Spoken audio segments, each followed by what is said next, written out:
Good evening, ladies and gentlemen, fellow members of Convocation. I'm S.Y. Choi, Chairman of Convocation. On behalf of the Standing Committee, I would like to welcome you all to this OGM speech. The event is traditionally a part of the OGM proper, but is increasingly becoming more like an independent event, given the overwhelming response from members. Over the years, we have had topics on China, religion, financial services, conservation, and others.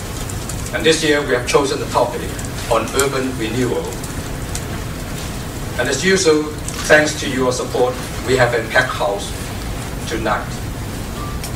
After the formal presentation, we shall have a Q&A session of about 15 to 20 minutes, for which Jie Sek-yan, Deputy Chairman of Convocation, will be the moderator. So do feel free to ask any relevant questions later. As we are aware, more than 3,000 buildings in Hong Kong are considered substandard, and the URA has been tasked by the government to tackle this problem through redevelopment and rehabilitation. While a lot of families have benefited from URA initiatives over the years, and those of its predecessor, the Land Development Corporation, urban renewal remains a controversial process, and there's considerable debate on the balance between redevelopment and preservation, the levels of compensation, and even on the role of the URA itself.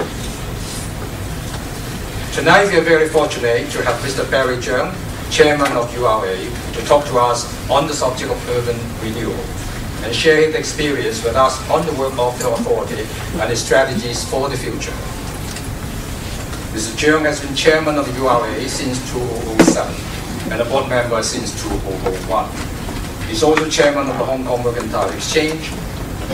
Apart from urban renewal, he's also very active in other areas of community service, especially in relation to civil service pay matters, being a member of the Standing Committee on Civil Service Salaries and Conditions of Service. He's currently a member of the Commission on Strategic Development. A former consultant with McKinsey & Company, he was a full-time member of the government's Central Policy Unit back in the 1990s. He received his Bachelor of Science degree from the University of Sussex with first-class honors in mathematics and computer science. He's also an MBA from the Harvard Business School. Ladies and gentlemen, without further ado, may I welcome Mr. Cheung to come on stage and deliver his presentation. Mr. Cheung.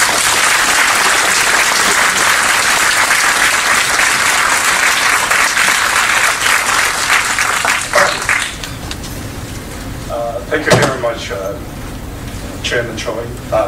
Thank you. Thank you for the opportunity to speak in front of you. And also I want to thank Mr. Cheung for making it possible. I think it all came about when I did an interview with Cheung, and as a punishment for the interview, he asked me to speak.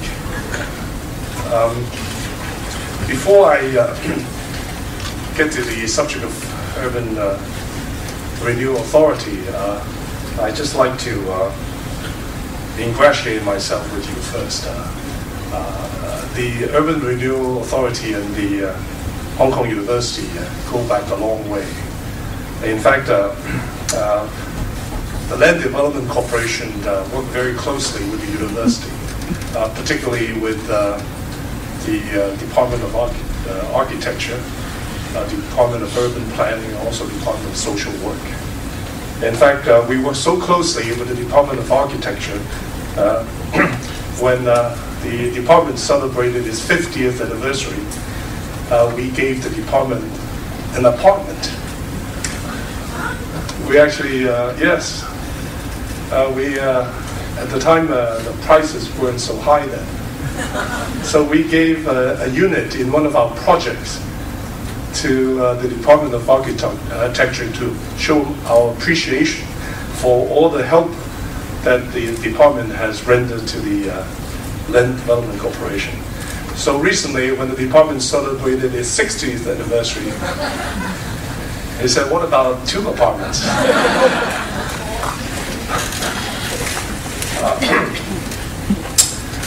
In fact, another point I want to mention before I get to the subject at hand is that two of your faculty members were members of the board of the Land Development Corporation and also the Urban Renewal Authority. Professor David Long, a very good friend of mine, and also Professor Cecilia Chen, another very dear friend. And they were both invaluable members of our board and made tremendous contributions to the work of the Urban Renewal Authority.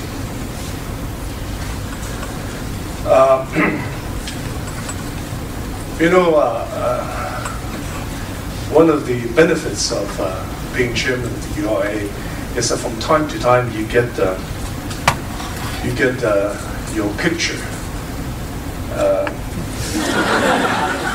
hung up somewhere in Hong Kong. Personally, I don't really have any problems with people using my pictures. I just wish that they had chosen a better picture. I could understand from their point of view, they needed to, some of our,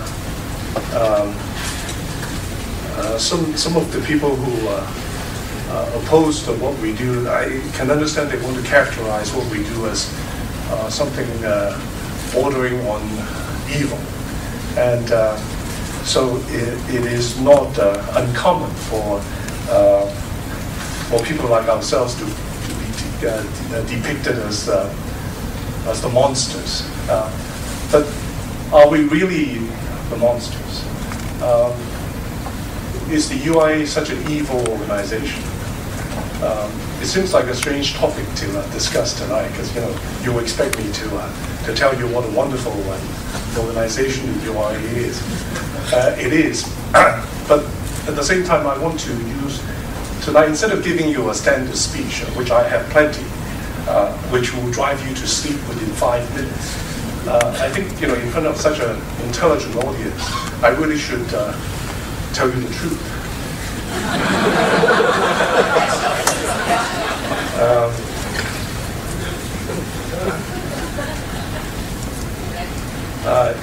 You obviously, I heard something recently. So don't BS us. They mean actually be specific. It's not what you thought it meant. Be specific. But in any case, so I want to use tonight, instead of giving you a standard speech and of giving you the official lines, I want to use tonight to really maybe correct mischaracterizations of the UIA as an organization. So I would pick 3 subjects to talk about. Namely,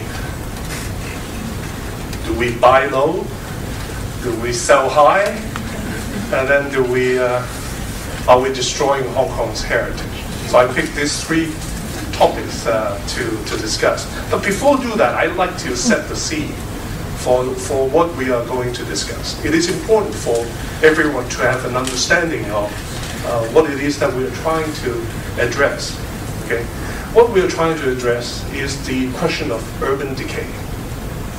Now, it may sound academic. Urban decay is a serious and pressing problem. Earlier, Chairman mentioned 3,000 buildings in Hong Kong are classified as substandard, and that's a fact. Right now, we have, let me just look at the numbers. We have about 4,000 buildings in Hong Kong that are over 50 years old. Of these 4,000 buildings that are more than 50 years old, more than 2,600 are classified as substandard. They're not dangerous, but they have been severely neglected over the years. You have to remember, a lot of these buildings were built at a time when Hong Kong was poor, and there was a pressing housing problem to address. So a lot of these buildings were put up with very little money and design. And they were not meant to last more than 50 years. That's the average life of a reinforced concrete building. Now, what makes matters worse is the fact that this building, since they were constructed more than 50 years ago, have never been maintained. Okay? The owners have never spent any money on this building. So while a properly maintained reinforced concrete building could last 50 or 60 years, a poorly maintained or totally non-maintained building has a much shorter life. In fact, recently we have done a very comprehensive building condition survey of many of these old buildings. And the results were astonishing. Many of these buildings are in terrible, terrible condition. So we have a real problem that we have to address. It's not a question of building high rises and making money. It's a question of life and death. It's a question of people. We are trying to address problems faced daily by the people living in our old and very run-down areas. Now, in these very old buildings, we also have terrible, terrible living conditions. Okay? These conditions that some of us cannot imagine. And Hong Kong is a very affluent society, but we still have over 100,000 families living in completely squalid conditions. Conditions that you and I will never accept. Now, we often have visitors from all over, from the mainland as well. And we have what we call an exploration center, where we actually have set up real bed space, real cage home, real subdivided units in this exploration center. So when mainland officials come to visit, they see them, they think, oh my goodness, people, I see, so people used to live like this in Hong Kong. I said, no, people still live like this in Hong Kong. And it's a serious, serious problem.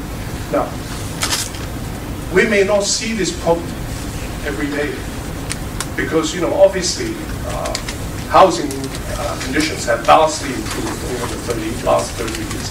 But for a lot of people, things have not changed. And some of these conditions are absolutely substandard, totally third world, and totally unacceptable in Hong Kong. So, what we do is, again, we're trying to address that problem as well. And recently, now we're all familiar with cage homes. Basically, bed space built like cages. And now there's a new phenomenon called coffin homes. They were revealed to us in last week's Next magazine. Again, they are sort of an improved version of the cage homes, but they are not any better. And we still have people who have no choice but to live in one of these coffin homes.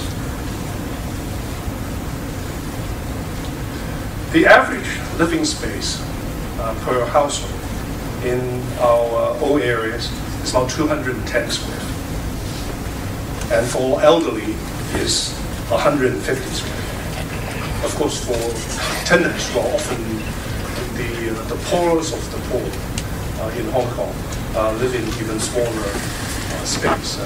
A coffin home usually occupies about 13 square feet. But those don't come cheap. A coffin home or a cage home will cost over $1,000. In fact, on a per square foot basis, the rent is higher than what you find on the peak. And the conditions are intolerable. Now, actually, when people talk to me about cage homes, of course they are astonished that they find such living conditions in Hong Kong. My reply is, oh, cage homes are nothing. You haven't seen the worst. Because in a lot of our buildings, you find the subdivided units. See, cage homes, the reason why I don't think cage homes are the worst, so cage homes usually are used to house singletons, male singletons, usually 50s, 60s, so forth. But we have a lot of subdivided units that are probably about 50 square feet.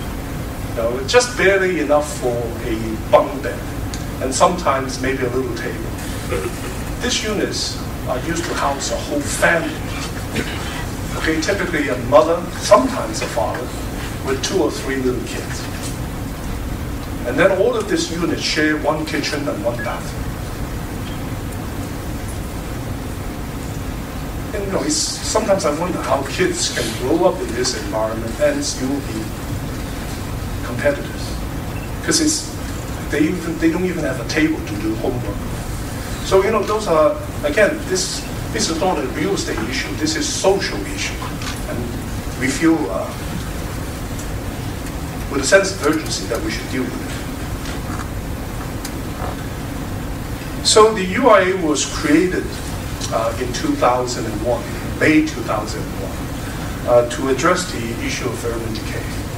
Now, the predecessor of the URA was the Land Development Corporation, which was created in 1987-88. So the URA was created to take over from the LDC with additional power and responsibility.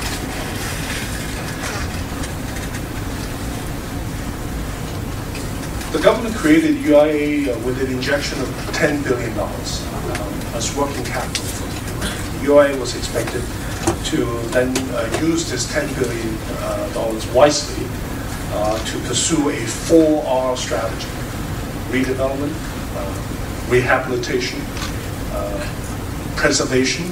I know you say, well, it doesn't start with that. But the second letter of preservation, it doesn't sound very good to say 3R and 1P. So preservation and also revitalization. So a fairly comprehensive and holistic approach to urban renewal. And our work until recently was based on the Urban Renewal Strategy, which was developed and promulgated by the government 10 years ago, which has now recently been reviewed, and a new URS was published in February this year. Now, to date, the URS has been around for 10 years now. Today, we have done 52 redevelopment projects, helping about 30,000 families. And our rehabilitation work has involved about 500 blocks of buildings, and benefiting about 40,000 families. And in terms of revitalization, we have provided roughly 50,000 square meters of GIC facilities and 26,000 square meters of public open space in our projects. And in terms of preservation, we have and are working on the preservation of about 60 buildings. You may be familiar with some of our work, including the preservation of the 4 Cantonese veranda shop houses on Johnston Road. Now it's called the Pond. We are now preserving 3 others on Prince Road East. We are now in the process of doing 2 rows of 10 of these houses, one in Shanghai Street and one is in Prince Edward Road West. Those are big preservation projects. In fact, when it comes to preservation, I think we can safely say we have done more work to preserve buildings than any other public building.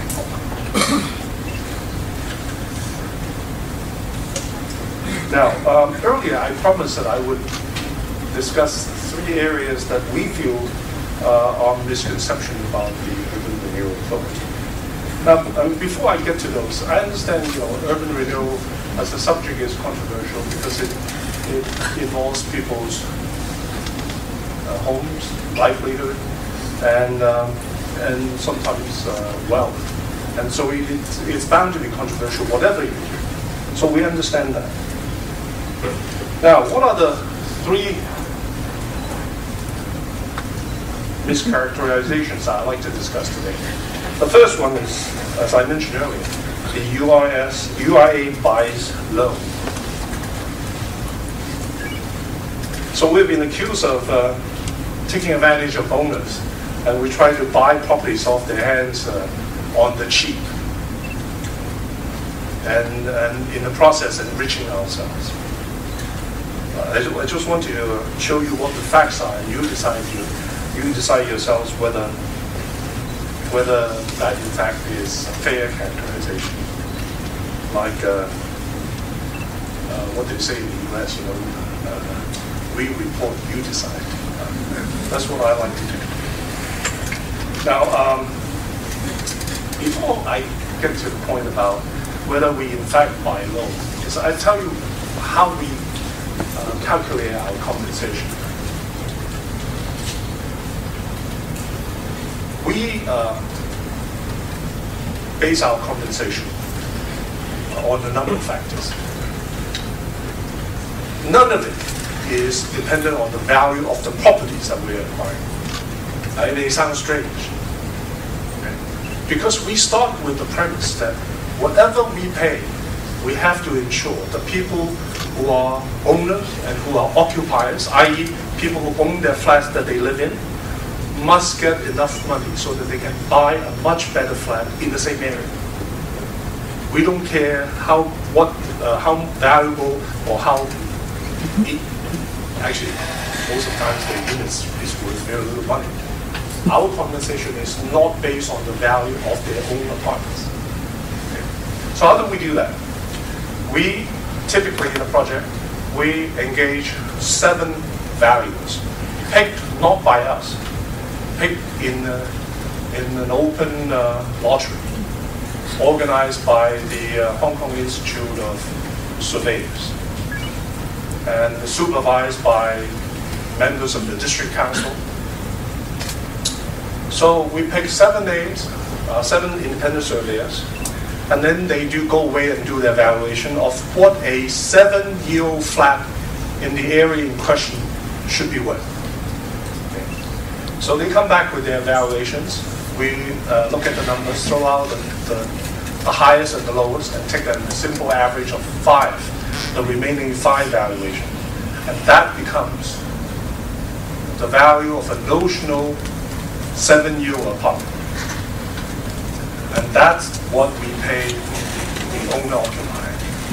Now, I tell you what that represents. Typically, it's 2 to 3 times the value of the old apartment. Now, to give you some real example, in Martaway Road project, you all remember we had this tragedy last year in January when a building on Martaway Road collapsed, killing 4 people. And within a month of that collapse, we were able to mobilize ourselves as well as the government to announce a redevelopment project. But again, this is part of the problem. Our whole planning process and redevelopment process is quite complicated and takes quite a while. So it wasn't until last month that we were able to offer the owner-occupier an acquisition offer, and we announced an acquisition price of $9,875. Oh, sorry, $9,785. So, and the immediate reaction was that was way too high. People say, "What are you trying to do? Why are you offering such a high price?" So we had absolutely nothing to do with the price. You know, we couldn't even change a single digit in the price because it's totally done independently. We had no say whether or not we think it's too high or too low. We cannot change the price. Okay, it's completely out of our hands. So now in 2000. I think it was in Christmas 2008 when the whole real estate market was in the doldrums. We announced acquisition offers for the Boon Tong project. We announced a price of $5,937 per square foot. Now, it doesn't seem very high today, but people who received that compensation were able to get a unit in Laguna City. They were able to get a much better apartment in Galaxy on Diamond Hill. Okay, in fact, we actually went to check out those units in those projects, and people were able to use our money to buy a much better apartment. In fact, the head of the owners association that was formed to oppose or to demand higher compensation, the head of that, the chairman of that unit, of that organization, immediately accepted our offer and bought a unit in Zhongguan, in the. Oh yeah, this is him. He's quite pleased. And there are many examples of it. We are very actually, if you ask me, we are very happy to see people who are able to take our compensation and significantly improve their living. And particularly pleased when we see the elderly owner-occupiers who are able to move to a better unit and with money saved over to support their retirement. And in fact, to prove this point, we did a tracking study in one of our projects on Hoi Tan Street in Kowloon. And we discovered that the owners were not only able to move into a better flat nearby if they chose to, they actually averaged about $700,000 to $1 million left over after purchasing a new apartment. So, I don't know about you, but to me, I think that's quite a nice arrangement. And for the owners, every time we announced that we would do their project, they felt like they had won the Mark 6. Now, that's not to say that all owners are happy with our compensation. There are owners who are not happy with our compensation. Typically, they are non-occupiers, i.e. they are investors who have purchased the apartments and rent them out. And they are not happy because we pay them less. Because our starting point is to ensure people who live there, the owner-occupiers, get enough money to buy a new flat. But we have no obligations to use taxpayers' money to pay investors much more than what the market, price is. But our compensation to non-occupier owners is still very high. Sometimes works out to be twice as high as the market price. Now, of course, the controversy comes is that they say, well, I own an apartment. The owner-occupier owns another apartment. Why should he get much more than the owner who doesn't live there? But again, our obligation is towards people who live in the old area. Now, we also have recently introduced a flat-for-flat compensation arrangement. Again, owner-occupiers who want to move back to the redeveloped building can now do so at a price fixed today, instead of waiting for the project to be completed and then buy at a market price at the time, which you don't know what it is now. So we are now offering owners an option to buy a flat which will be completed maybe 4 or 5 or 6 years from now. The owner will be able to buy the flat knowing what the price is today. Also, we are also offering units in Kai Tak, where we will soon start construction for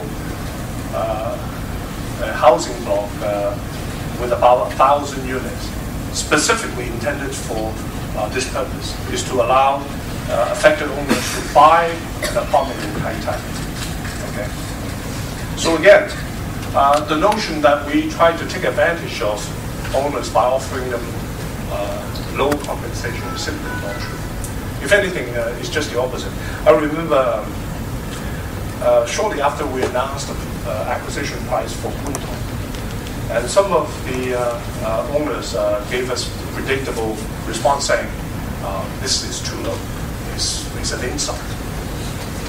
And so we got comments from other people who said, dear URA, if this price is an insult, could you come and insult me? The second mischaracterization I want to address today is the fact that the URA always sells very high. Sells our developments at at prices much above market, thereby fueling this property bubble. And And critics frequently cite Masterpiece in Jin Sha Tsui and also Prince Hill in Wan Chai as examples of excessively high prices being demanded by people. Again, I want to lay the facts in front of you. We, first of all, we have to remember we have not been asked by government to redevelop these properties and sell at a other than market price. That's what we do. We joint venture with developers, and when the projects are completed, we sell the unit at market price. And how do we know what the market price is? Again, we ask independent surveyors to come up with their assessment of the market price. And then we agree with our development partners to sell those at market price. We cannot sell, clearly you cannot sell above market, because if it's above market, no one will buy it. But we cannot sell below market either, because that creates another set of problems. If you sell an apartment at $5,000 per square foot when it's worth $10,000, the question is, who do you sell them to? Okay? And what happens to the person who buys it at $5,000, turns around and sells it at $10,000? Now that person is happy, but who are we trying to help? By selling those properties at below market, you create corruption problems, you do create all kinds of problems, but what you don't do is you don't help the people who you want to help. In fact, we need the resources that we generate through redevelopment so that we can plow them back and help the people in the old area. So if we sell them at below market price, we will not be able to do that effectively. So again, we don't sell at above market price, we sell at market. Now of course, today the market price looks very high. I agree. You know, I went to Masterpiece in Jin Sha Tsui, and I thought those prices were crazy. And that's before the recent rise. That was 18 months ago, I think. They started selling, at least a year ago. I went to see this one-bedroom unit. I have to say furnished. It's a demonstration unit. One bedroom. 800 square feet. But actually, it's only 600. No, there's no cheating. It's listed there. It says 800 and then 600. I mean, no one is trying to deceive anyone. So 600. It feels like a small suite in the hotel. It has a sort of living area. And it's very small, and it's wide enough for one window. It's about this big. But it sort of looks down directly on Central. I don't know if it has a kitchen, because it's really small. And it's sold for $24 million. Now, it doesn't sound like very high now, because $30,000 per square foot isn't that high. But for a one-bedroom unit, that is just excessive. And I thought, who would be crazy enough to buy that? Now, but should I then say, well, but that's too high, let's sell it at $10 million? But who am I to say, if someone is willing to pay 24, that I should sell it for 10? After all, we're talking about taxpayers' money. So, you know, if I were to sell it at 10 to some lucky guy, I mean, again, I'm not really helping anyone but that person. So therefore, our principle is very simple. We only sell at market. We're not interested to sell anything other than market. People say, well, you know, of course you want to sell at very high prices because you want to make money. No, here, with such an intelligent audience, I think I can be completely candid. To me, I am completely uninterested in how much money the URA makes or doesn't make. Okay? I don't get anything. If I actually spend money on my job, it costs me money to be chairman of the URA. And our management performance is entirely and unrelated to the financial performance of the URA. You know that? I chair the remuneration committee. We evaluate top management's performance. And we go through a very elaborate process. But none of the criteria mentions money. We don't say, you should deserve a big bonus now that, like last year we reported a profit of $6.9 billion. By the way, on this topic, we must be the only organization whose annual result was put on the front page of the South China Morning Post, above the fold. It says $6.9 billion. And we must be the only organization that makes $6.9 billion and has to apologize. They say, we'll try not to do that next year.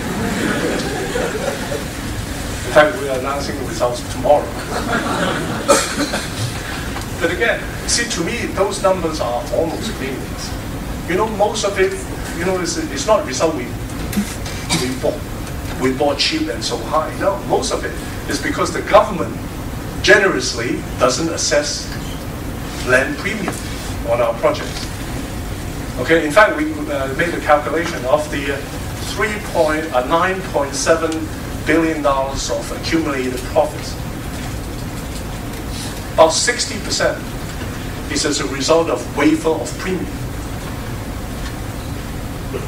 Okay? It's not just because, Patrick Lau is my very dear friend, the former director of lands. But we don't have to pay premium, unlike developers. So as a result, we were able to make a lot of money. But you see, typically, the other reason we make money is because of time. Between the time we acquire properties, and the time we sell is usually 7 or 8 years. Okay. Now, typically in Hong Kong, during such a long span of time, property prices usually have gone up. That's how we make money. We are not making money because we pay owners less money. Again, the argument has been made. On 1st and 2nd Street, there's a project with Carey Properties. So they were selling for like $12,000 a square foot. And one of the former owners came and said, look, you pay me $3,500. And they're selling for $12,000. What a ripoff. But what he neglected to say was, at the time we paid him $3,500. Had he purchased a flat then, that apartment would have worth probably $10,000. So again, now, if he chose, after we paid him, not to buy an apartment, but it's not our fault. He was paying the money to buy an apartment at the time. So again, I just want to assure you that we don't buy low and we don't sell high. Okay, the last mischaracterization I want to mention is that we are destroying Hong Kong's heritage. And people use Wingley Street as an example, that we are destroying Hong Kong's heritage. And they might even mention that Graham Street, where we have a redevelopment project done, and we're destroying the open air market on Graham and Pew Street.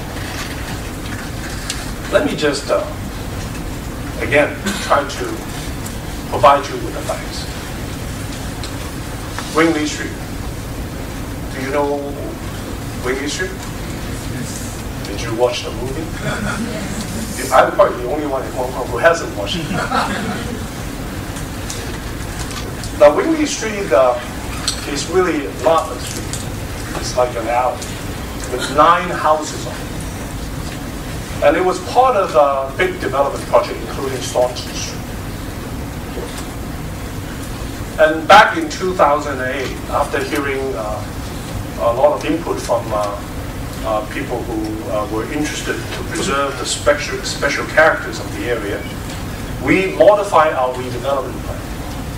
We decided to preserve the characters of Wingley Street. Now, there are 9 houses on Wingley Street, and we had already acquired 3. So we thought we would preserve these 3 houses, and we would tear down the other 6. But in their place, we'll build houses that are exactly the same, because the other 6 houses were in fairly poor condition. So we want to maintain the same height, same feel of the area, and making some improvements at great cost to us. In fact, we estimate that we would lose about $200 million as a result of doing that. So again, with no pressure from anybody, we agreed that Ringley Street was quite special. We want to preserve it. But of course, I don't have to tell you the story. And then basically we were not able to acquire more properties. And the owners basically said, we don't want to sell them.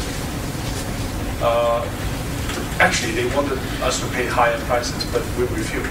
So they say, we don't want to sell them to you. And then the movie came out.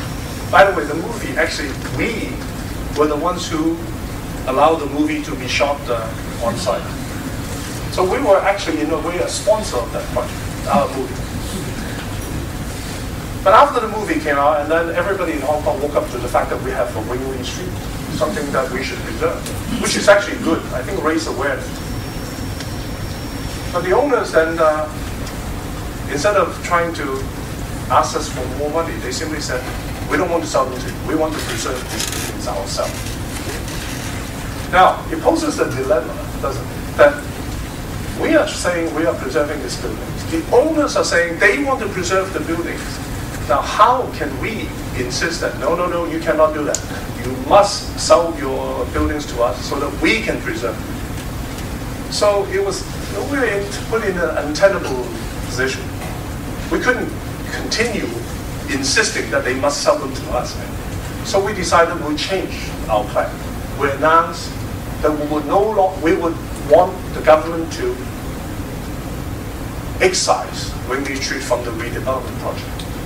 Instead, we'll turn it into a preservation zone, so nobody could redevelop Ringley Street. What? Isn't that what everybody wanted? Well, it turns out not to be the case. In fact, one owner said, everybody talking about preserving Ringley Street, what about us? But again, we thought we were responding to the changing circumstances at the time. But the objective is to preserve Ringley Street, and I think we have been able to achieve that objective. The Town Planning Board last Friday passed, agreed to excise Ringley Street and rezone it as a comprehensive redevelopment area with severe restrictions on redevelopment. That means that, yes, you can redevelop, but with tremendous restrictions, making it almost impossible for anyone who wants to do it commercially, which is good. Now, what are we doing with Ringley Street, even though it's no longer our responsibility? We felt we had an obligation to make sure that tenants in those buildings are well taken care of. Because if they are no longer a part of the redevelopment project, we actually don't have a mechanism to compensate them. But those tenants have been waiting to be rehoused for more than 15 years. So we felt the need to do something. And so we offered them all the assistance that we could render. We provide those who wanted rehousing slightly with more sea view, unit of actual area of 393 square feet, actual area for $1,800. It's good? No? More sea view, $1,800 per month. So in fact, when we took the reporters to see the rehousing units, the reporters said, can we rent them? So, and then we offer those who don't want to be rehoused cash. I think amounting to about $40,000 per house. But again, we also offer the owners of the other 6 buildings cash to help them preserve their buildings. Okay. So I think we feel we have done our job to preserve Ringley Street. Now, Graham Street, what about Graham Street? Again, we've been accused of destroying the the oldest open-air market in Central. Let me give you the facts. First of all, the open-air market was not part of the redevelopment project. It fell outside of the redevelopment project.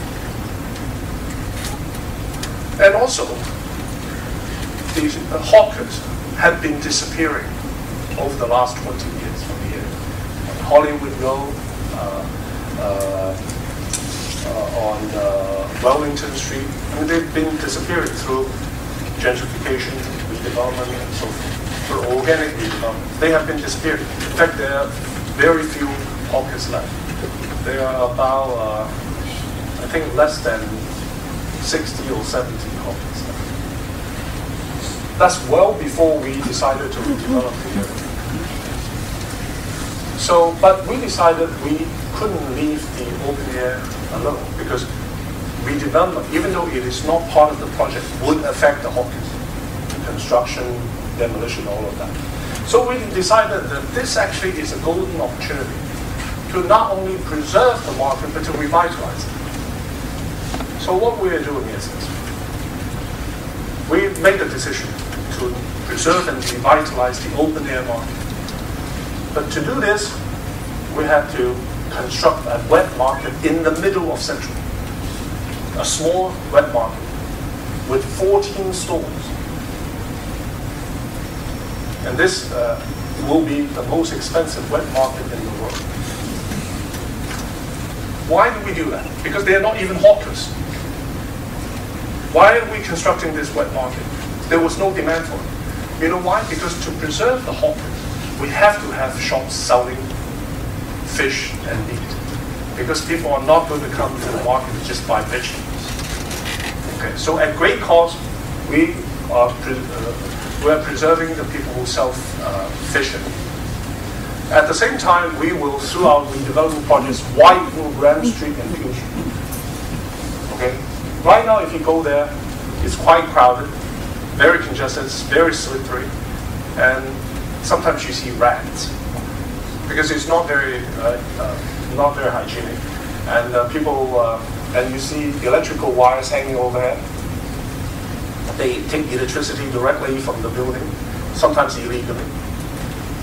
So what we will be doing is that we actually will help design stores for them.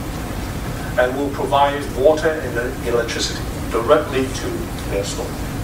So there will be electricity meters where they can just plug into the outlet, so that again they don't have to steal electricity from the building. We also provide storage space for the hawkers, because hawkers, they need storage space nearby. So again, every effort is being made to help them thrive. And we have also spoken to the FEHD, who regulates the hawkers. The hawker policy in Hong Kong is basically we don't issue licenses to hawkers. We just wait until the hawkers, license holders die, and that's it. But that's been the policy for the last 30 years. But again, we're talking to the government to issue new licenses so that people, maybe younger people, can actually run those stores, so to revitalize this area. And meanwhile, while the work is going on, we help the existing shop owners and hawkers. We organized recently a promotion event where we offer lottery draws for people who buy in Grand Street.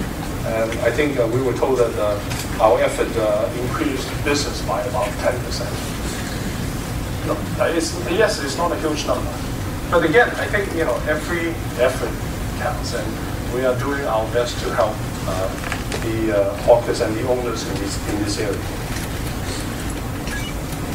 And by the way, doing the wet market also not only costs money, but delays our project by 22 months.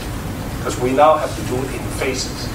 And in fact, as a result of doing the wet market and delaying the project, it's going to cost us an additional maybe about $250 million. Again, we're doing that knowingly because we think it's a good thing to do. It's to preserve a street market that is over, I think, 150 years old.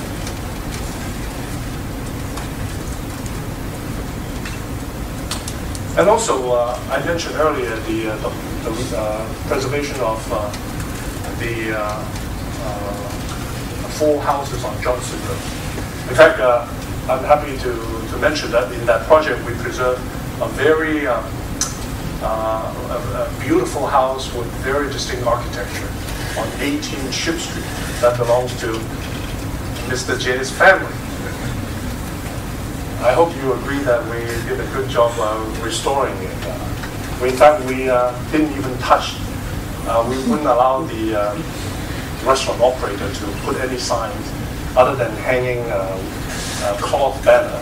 We preserved the plaque on the building. It's a construction company, former construction company. It's a beautiful, beautiful, beautiful house. We preserved the pond, the 4 Cantonese veranda shop houses. In fact, the chief executive in the 2007 policy address entrusts us the responsibility of restoring all of these Cantonese veranda shop houses that we could find. And we did a study. We located all of the remaining shop houses, and we are now preserving additional 20. Plus the 7 that we have already done, we're preserving another 20. So altogether, within the next few years, we will have done a total of about 60 of these pre-war buildings. So I think when it comes to preservation, I think we have done quite a bit. Now, so those are the 3 things I just wanted to discuss with you. Provide you with the facts that you decide. The last part of my talk has to do with what now? What are we going to do next? I mentioned earlier that the government conducted a review of the Urban Renewal Strategy and promulgated the new one in February. The new UIS calls for a people-first, district-based, and more participatory approach. So I think the UIS can be summed up with wider community participation and more choices. Okay. Wider community participation in the form of the District Urban Renewal Forum, which will be set up in every district that has an urban decay problem. And the government started with the first one in Kowloon City. This is the main forum where people can give their input as to whether or not a particular area should be redeveloped. And also in terms of compensation, we're offering flat for flat, again, in addition to cash, giving people more choices. Also in terms of our redevelopment approach, we're also adopting new approaches. In addition to the traditional approach where we initiated the projects. You know, the traditional approach is this. It's completely non-participatory. I know it sounds crazy, but it is. Basically, the people will only find out that we are redeveloping the area on the day we do the freezing survey. So when you see buses of UIA people knocking on your door, then you know. So before that, because of the need to maintain secrecy, we couldn't tell anybody. So there's no channel for people being affected to give us input. In fact, the game is designed so that the people who are being affected are kept in the dark. Now, even though we think that what we're doing is very good for them, but the fact is they have no say. Now, we do consultation afterwards in terms of what they would like to see in the new development and so forth. But again, essentially they have no say whether or not the area should be developed. So we're offering a new approach. Again, we will keep this UI-initiated approach because sometimes it's necessary. When you see buildings are about to fall down, it's important to just go in and redevelop. But we're adopting a new approach called demand-led approach, i.e. we let the owners decide whether they want the UIA to come in. So we say, owners, if you get together and 2/3 of you want the UIA to come in, you can apply to the UIA for us to redevelop your building. But when we make an offer to you, it has to be 80% or more of the owners who agree to accept our offer before we will start paying money. Okay, again, I think this approach will work very well because it gives people a real say, and also it shortens the controversy and also the time needed to do this kind of project. And this is a truly democratic approach to redevelopment. So I'm a big fan of this, and we have just announced it, and we'll see when the application window starts in July. So if you know people who own old buildings, the threshold is not very high, only 2/3. So again, under this new URS, our main focus will be on redevelopment and also rehabilitation. Again, it is our view. Not all buildings need to be redeveloped now. Some of these buildings with proper maintenance can extend their life. Now, of course, eventually they will need to be redeveloped, but they don't have to be redeveloped now. And again, we are doing a lot to help owners maintain their buildings. Now, only old buildings. We're not helping owners. 5 minutes, sorry. Now, you know how bad things are when my colleagues are telling me to. I will remember this during your evaluation. Okay, now, I think this is a good reminder for me to close. A very important finding from the URS review in the past 2 years is that urban renewal projects have a, quote, positive economic impact on the district concerned, unquote. And that, quote, this impact is often more profound than the financial impact of the project itself. Now, I think this demonstrates that urban renewal is of real and lasting benefit to the community. And in our view, it's money well spent. But more important still is the difference that the UIA can make to the quality of life of the entire community. So we remain at the UIA determined to do all that we can to meet the goals set for us by government and by the community. To provide decent homes for those still living in poorly maintained and unhealthy slum tenements. To revive blighted neighborhoods. To create jobs and promote economic growth. To enlarge the supply of affordable housing. To protect the environment. To preserve our architectural heritage. To expand the community's opportunities to shape the renewal of their neighborhoods, and to ensure full value for money from the resources which the government entrusts the UIA. I want to thank you for the time that you afforded me and the opportunity to speak with you. I very much appreciate that you're coming here. Thank you very much.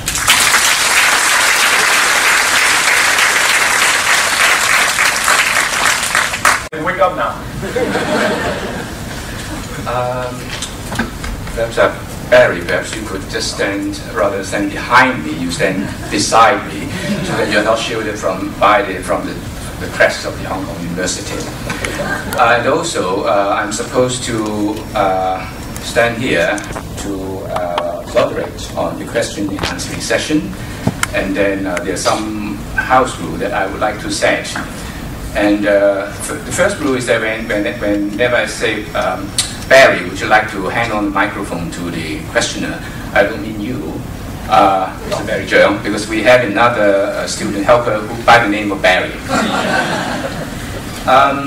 So again, about the time for this session, I do thank you for really giving good praise of number 18 Ship Street, which is quite humbly my family heritage home. But that praise doesn't mean that I'll give you a good time at the question session, answer session. But nevertheless, I've just talked to our chairman, Mr. Barry Choi, and the agreed time for finishing off with the question and answer session will be by 9:30 according to his clock. So shall we start? But before that, another set of house rule, and that is each questioner would be only allowed to ask one question, and the time for asking the question will be no longer than 60 seconds. That means 1 minute. And then I might, when I feel appropriate, group the questions into one or two before requesting Mr. Barry Cheung to respond to that. How about that? All right, shall we have a try? That gentleman in the middle, would you like to pass on the microphone? Before you pose a question, would you like to identify yourself and your affiliation with the university, please? I'm Sam, 1967 graduate. Thank you very much for a very interesting presentation. I think the Urban Renewal Authority has done an excellent job, especially under your chairmanship. You've provided 500 blocks renewal. But then if you look at it from another angle, 500 out of 4,000 buildings, 1 in 8. I mean, this convocation gathering, right? So we can be very frank. I think, yes. I think it's complete confusion. I mean, in world confusion. We have got so many developers. We don't need one more developer. But we need people to facilitate the urban renewal, the decay, the urban decays. What we need is a facilitator. You get the land and then auction it off. You don't have to waste so much manpower and time on things which other people can do and do better. Now, the thing is this. How much time have you spent trying to identify the problems that these old tenants 15 seconds to go. Have got, and how you can help them? Thank you. Maybe before Mr. Barry Cheung will respond to that, perhaps I would like to try to identify the nature of your question is about the URA. Is it some other kind of developer in a disguise or something like that? So perhaps I'll allow a second question before Barry would respond to that. Can we have a second question there? Anybody? There's a lady over there on the side. Again, identify yourself and your affiliation with the university, please. Well, I'm Corinne. I'm a teaching assistant with the social work department, and I would like to ask whether the URA has considered the potentially distorting effects on the market of offering such high compensation. Because if owners know that the best deal they're going to get is from the URA, would not that encourage them to leave their buildings to decay even further to increase the likelihood of being acquired? Thank you very much. Allow me to try to interpret your question. Do you mean you want to address on the issue of whether there is any distortion of the prices of the property being really considered by the URA? Or would you like to elaborate on that?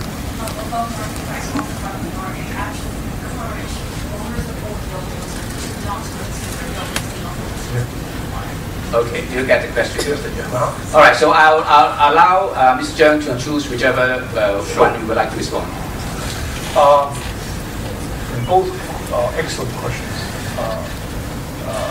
Let me just respond to Sam's first question. I completely agree with what you said. Our problem is serious, and what we are doing is vastly insufficient. Now, there are many excuses for why we haven't done more. We've done quite a bit, but in my opinion, we could and should be doing much more. But the problem is the process of redevelopment project by the URA is very complicated. The process itself, the planning process, the approval process. To give you just one example, in the whole process of approving a redevelopment project by the URA, anyone can object. There's an objection period. Anyone, including people who are not affected by the redevelopment project. So you object, and then there's a period where we address these objections. The Development Bureau has to address it. So that takes another few months. So then the objections are responded to. Let's say all of them have been, again, they have been established that there is no ground for the objection. People can appeal. So when they appeal again, it opens another process. Appeal panel has to be set up to address those appeals. So after the appeal has been addressed, let's say again, appeal has been found groundless. Do you think that you can proceed? No. Now the government says we need to, it's what called the last word. It's a famous last word. We didn't have this in the past, but now the government says, no. Just because you have gone through the process doesn't mean you can proceed. You will have to give people another chance to voice their objection. So we need to go back to everybody who's ever raised an objection. Even though the objection has already been addressed, we have to ask them, do you have another one? Or do you, another? So again, that person probably is not, I don't really, but now that you ask, maybe no. And when that happens, you have to go through the process again. So it takes forever. It's very slow. But I totally agree, we don't need another developer. We have plenty who are very good at it. What we do is, see, most of our work, if you look at our, the number of staff that we employ, most of them are involved with things before the building gets constructed. So we do a lot of planning. Most of our people are involved with acquisitions and handling affected tenants. Very few of our staff are involved in development and marketing, because we let the developers do those things, because they are better at that than we are. Okay. So, completely agree. But again, we are not focusing on that. We are focusing on things that developers cannot do. But again, we don't really care what the developers do or not. We're not really helping the developers. What we do is we have to generate resources to help the tenants, the owners. How do you generate the resources? You have to redevelop this project. Now, you could choose to do the redevelopment ourselves. As it's been suggested, we should do that ourselves. Or we should team up with a developer who knows how to do that. That's what we do. Okay.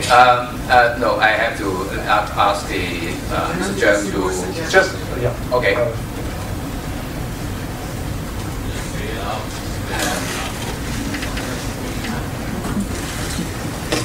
Actually, would it be worthwhile to have a rethink of the role? Can you act as a groom's bank? Owners with 40 years age, right? Now, they can, if they need money, they can borrow from you. They've got the property in hand, and if they want to sell it, you can pay them 10% above the market rate, and then you can, you do all the facilitation. And then when 80% of people are willing to sell, then pass it on to the lands department for auction, and the money you get, pass it back to your account, and so you can keep on involving it, and it can be so much simpler. Thank you. We certainly can look at that. All right. So responding to that lady. Yes. Is there a distortion effect on owners' desire to maintain their buildings? It's an interesting question. To say that there is absolutely no effect is probably incorrect. But to say that the owners make their decisions entirely on the basis of whether or not the URA comes into the development building is probably an exaggeration. It's actually very interesting. What we have discovered is that if the owners feel that by spending money maintaining their buildings will actually increase the value of their properties, they will do it. Okay? So if the buildings are severely run down, like the buildings that we are talking about, it actually doesn't make economic sense for owners to do major maintenance. It will never pay, even though we are in the business of encouraging people to make maintenance. But if their buildings have deteriorated to such a point where it will cost a lot of money to restore them to health, it just doesn't make economic sense for anybody, owners or government, to maintain those buildings. So the owners are some of them are quite sharp with a pencil. They come to the conclusion whether or not we are going to redevelop the buildings. They have made the conclusion that it's not worthwhile to maintain the buildings. Now, I'm not talking about owners in general. I'm talking about owners of very, very old buildings. And I think you have to look at this in terms of who are the owners. You have owners in this old area, in these old buildings, who are old people. Okay? Typically, they don't have a job. They are in their 70s. So they don't have cash income, but they're not cash rich. They just happen to have an apartment which they bought many years ago. So they don't really have cash to maintain the buildings. Because they have an apartment, they don't qualify for rental housing. So they are afraid to sell their apartment because they can't really fetch a good price. So they are stuck. So when we come, they are relieved. They sell to us, they get a high price, they buy a much better apartment and have money left over to support their mortgage. Now, is what we are doing affecting their decision whether or not to maintain the buildings? Probably not, because they actually have no means to maintain the buildings. Now, you have investor owners who are investors. They are perfectly fine owners who rent, who invest in these properties and rent them out. A lot of these buildings have no owner corporations.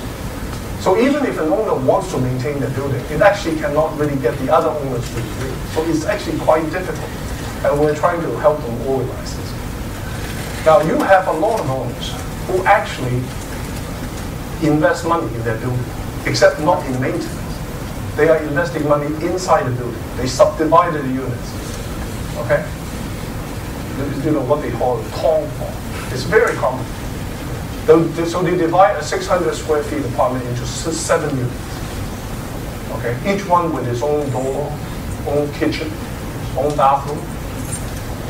A unit designed and built for one family now is used by 7, all with their own toilets. So these units are built on elevated platform, and then they put all the piping and the electrical wiring underneath. Can you imagine the additional load that they put on this building? Now, these owners, it's not that they don't have money. They are spending money where they get the highest return, and by subdividing this unit. Now, so do you think that what we are doing is affecting their decision? Probably. It makes absolutely no difference in their decision. If they want to maintain the buildings, they're perfectly free to do it. But they're not, because it doesn't make sense. Even if we say we're not coming to redevelop the buildings, they still would not maintain the buildings until they are compelled by law. Short of that, why would they do that? To restore a 50-year-old, really run-down, dilapidated building, it's going to cost more than the money to build it. Now, why would anyone do that? Okay. Any other questions? That gentleman over there, another one about.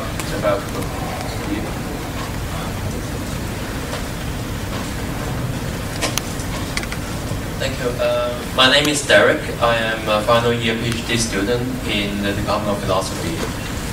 My question is, when you talk about the market price, that reminds me of what the Lakewood does with the shops, raising the rent to the market price. But the problem is that it seems to destroy a lot of the local business, because their rent suddenly goes up by 3 or 4 times.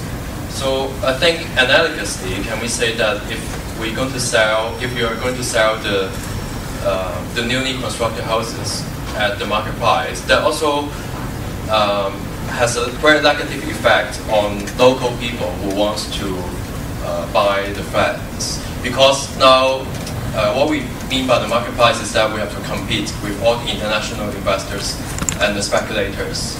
for the flat. So is it possible for the government, as the government, to have some kind of influence or control over that? Okay. Yeah. Could we have a second question? The lady over there in the room, and then Mr. Cheung will respond. Can you identify yourself and your affiliation with the university? Hello. I'm Veronica Wei. I graduated in 1977 in medical school. Actually, in Hong Kong, we have a very successful project called Bo Cui Yuan. I think the English called Belcher Garden, where actually the old ladies or old gentlemen who live there are given a lump sum of money so that they can rent and move away for a few years and then come back. And because let's take just an example, is if she has, the apartment is 2,000 square feet and the new building is only not going to be that big, then she can have the option of having two 1,000 square feet apartments to either live back into the place or to sell it. And during that time, most of the residents are very happy, because what happened is, in Hong Kong, to ask an elderly lady or gentleman who has no business sense to sell and then to buy a place of residence is one of the biggest and the most difficult decision to make. Yes. And I'm not surprised that some of your the people who received the money decided not to buy yet and then missed the whole boat and blame other people. It's just the biggest decision in their life. Sure. Okay. So may I? Yes, please. I want to come back to Derek's question. Question about. Actually, I disagree with the premise of the question that the link being destroyed. Actually, if you look at the facts, I think the link has served the residents in the housing estates very well by providing them with shops that they wanted. Now, of course, in the process, some people who rented small shops had to move. To tell you just one egregious example. In one housing estate, because the rent was very cheap, medical doctors had their practices there. Because they were so cheap, they would actually go to their practice 1 hour. And so the residents who wanted to see their doctors actually had to go do that out. But for the doctor, the rent was just dirt cheap. They were maintaining offices everywhere. For the doctors, it was a good deal. For the residents, it wasn't. So after they renovated those shopping malls and raised the rents, and then immediately they increased the clinic hours to normal hours. Now, of course, the doctors were complaining. They were saying, "Oh, you raised all this rent." But I think it's wonderful. If you compare a Link shopping mall today with what it was before, it was like night and day. To me, I don't know. I thought the residents have been quite well served. But you see, the thing is, if the government wants us to sell apartments below market price, maybe to qualified buyers, the government would be perfectly free to ask us to do that. But in the absence of such a mandate, it's not really, we cannot just say, okay, we decide tomorrow we're going to sell it at half price. Now, who do you sell them to? Like, you're a nice guy, Derek. I don't mind selling it to you, but what about the other people? Huh? And because we don't produce that many units, so only a small fraction of people benefit. But what about the rest who are equally deserving? Again, it's not this question about high prices. It's not a question for the UIA to address. It's a question for the government. And we need to significantly expand supply to meet the demands. And we are not really a question in the, we are not really a big actor in the housing equation. The question. Thank you so much for mentioning Belgium. When people talk to us about compensation, they say you should be much more generous. And they use two examples. The Belcher and the one in Tai Hang, Lai Sing Lau. 2 examples. There are only 2 in Hong Kong.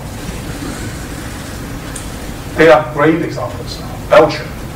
The affected owners receive very generous compensation.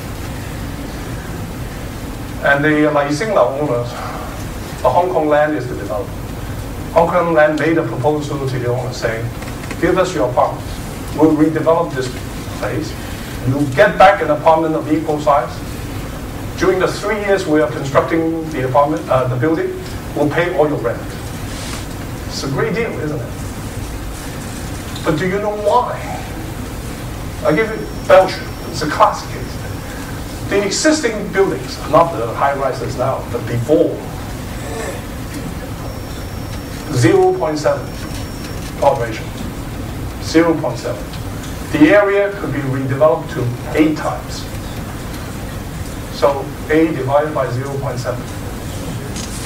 11 times more area than the existing area. If I were the developers, I would offer them everyone 5 apartments.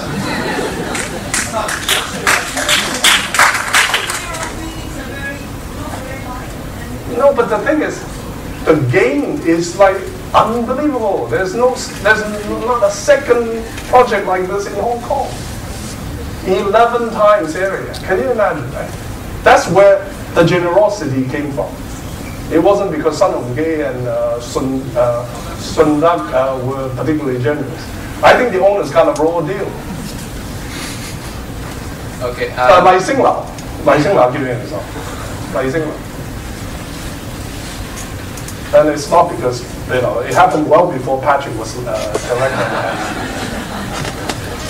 Lai Sing Lau had a slope behind it. And the government owned the slope. But in an effort to give the responsibility of maintaining the slope to the buildings around it, the government actually changed Lai Sing Lau's lease to include the slope. But in doing that, forgetting to mention that, oh, gee, you couldn't really include it in your overall plot ratio. So Lai Sing Lau just suddenly found itself in a position to double their development area without premium. Without paying premium. Can you imagine? Suddenly, you think that you can only have 500,000 square feet. Someone comes, no, you can do 1 million without paying a single cent. That's where the generosity is. That is the only example you can find in Hong Kong. Because of time, we could have 5 more minutes before 9:30. We have one white. He or she, because it's too far away. Please identify yourself. My name is Kate Law, and I'm a Hong Kong U alumni graduate in 1989. Well, Mr. Barry Cheung has made a brilliant presentation of one side of the story of urban renewal. And I think the true story of urban renewal should be viewed also from the perspective of people being affected by the work of the Urban Renewal Authority. And there are so many of them all over town over the last 10 years who have formed many concern groups, like the H15 concern group, the Kwun Tong concern group, the Sham Shui Po concern group. So many concern groups, and which Mr. Barry Cheung also showed some pictures of them protesting outside the Urban Renewal Authority. I think our audience should ask the question of why there are so many people complaining about the Urban Renewal Authorities. Today is a presentation of one side of the story. And what about the other side? I think also for the university, to present a comprehensive picture of urban renewal, it will be fair to invite also those members of the public to come over to say what they feel about the work of Urban Renewal Authority and how were they affected, what are the problems, and what harm did it have done to the community. I'm not someone to be representing them I to think talk your about it. view has been well. Not yet. Sorry. Okay, I also got one more question. No, just one question. Okay, that's enough. And now, before proceeding, let me reiterate that actually, as the organizer of the convocation talk, we do not hold any responsibility about the views of either the speaker or the organizer. So the speakers speak for themselves, and the audience will also speak for themselves. So allow me to let one other person ask a question before Barry will respond to that. I'm an engineering graduate from 1985. I have worked in the industrial field many years. May I suggest a constructive idea to the URA, which URA can initiate the developer to reconstruct, renew the old factory in the Tiger Tree area. First is Tiger Tree area, another is, for example, Hong area. So that this kind of old building can be turned into the industrial commercial company. Best is for inspection and merchandising purpose. Why this idea can help us Hong Kong industry? Because when we have a factory, industrial commercial company, which can have an international inspection standard authority to put in the complex, and also another factory owner can place their stamp onto the complex, so that when those buyers first time come to the Hong Kong, they go to the Wan Chai to see the exhibition. After they go to Wan Chai to see the exhibition, only 10 minutes. They can go to Tiger Tree area. Please be brief. Sure. Yeah. Okay. And then to check the sample on the inspection center. I think it sounds like a good idea. I think the fact is we have a lot of industrial buildings that are poorly used.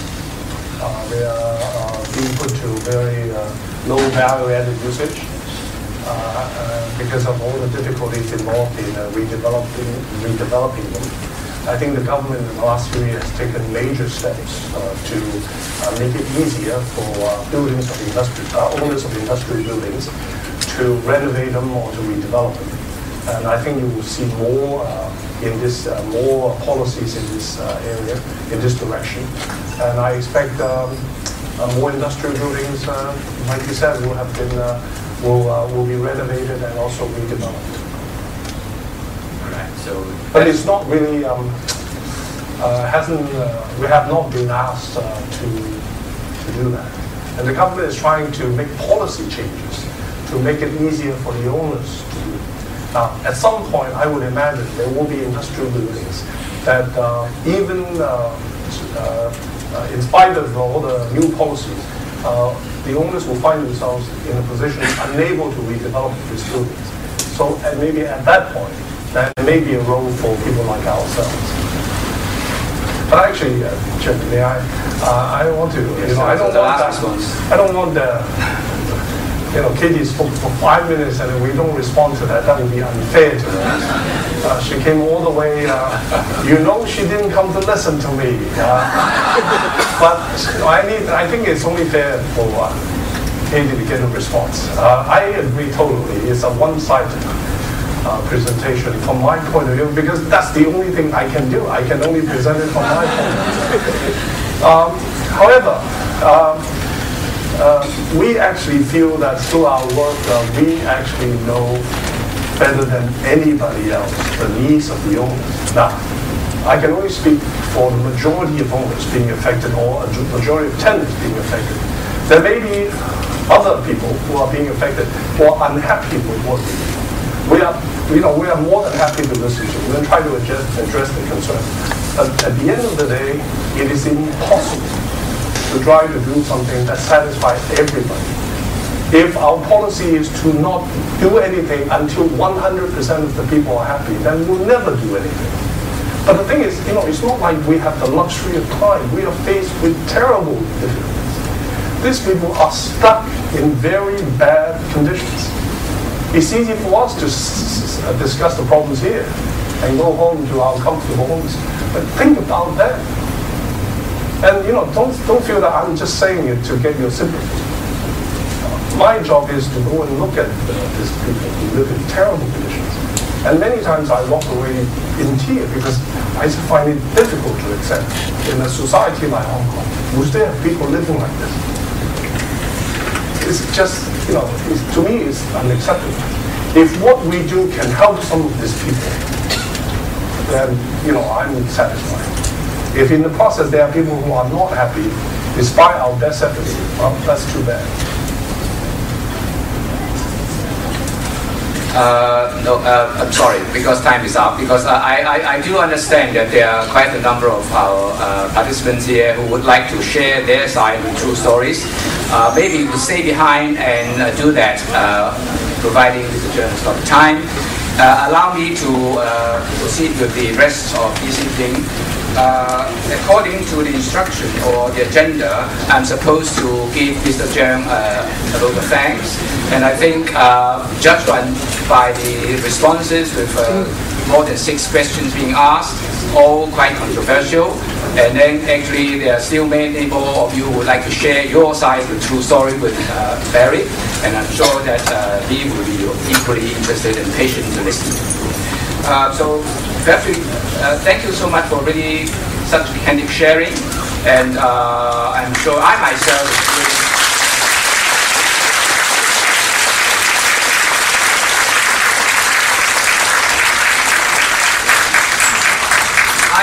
is really find it very fascinating, although I would refrain from commenting on number 18 Ship Street to avoid a conflict of interest. I could share with you my side of the true story when I will invite you to the restaurant for a meal. Now, there's the next part of this program will be, we would like to present a souvenir to Mr. Cheung. But before that, we would like to show you some of the snapshots from the book by the name of Hong Kong Corner Houses, written by 2 academics from this university. And incidentally, this book is actually published by our university, the Hong Kong University Press, this year, in the year 2011. And the 2 academics the actually architectural conservationists, and the Dr. Stefano Di Stefano and Dr. Li Ho-yi. And the photographer is Mr. Michael Wolf. And this book actually captured the stories of these old composite commercial and residential buildings in the 1950 and 60s vintages, and they're actually very characteristic of the post-war era, representing very good representation of the lively nature of the local Chinese pragmatism and expediency and economic austerity.